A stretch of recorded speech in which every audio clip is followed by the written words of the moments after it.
I was a corporate manager of Fairchild Industries in 1974 through 77. I met the late Dr. Wehner von Braun in early 74.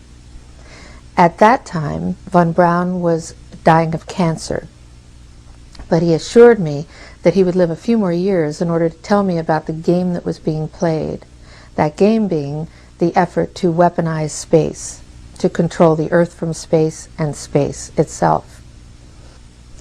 Von Braun's purpose in life during the last years of his life, his dying years, was to educate the public and decision makers about why space-based weapons are a dumb, dangerous, destabilizing, too costly, unnecessary, unworkable, undesirable idea.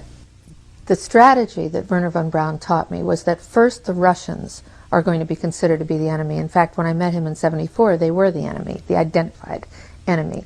We were told that they had killer satellites. We were told that they were coming to get us and control us, the dirty commies, that whole story. First, the Russians were the enemy against whom we're going to build space-based weapons. Then terrorists would be identified, and that was soon to follow. We heard a lot about terrorism. Then we were going to identify third world country crazies. We now call them nations of concern. But he said that would be the third enemy against whom we would be needing to build space-based weapons. And the next enemy was asteroids. Now at this point, he kind of chuckled the first time he said it. Asteroids, against asteroids we're going to build space-based weapons. So it was funny then. And the funniest one of all was against what he called aliens, extraterrestrials. That would be the final card.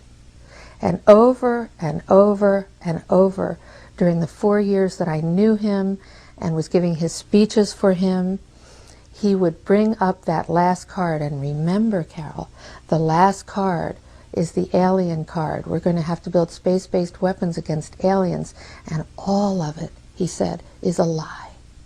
He didn't mention a timeline, but he said that it was going to be speeding up faster than anybody could possibly imagine.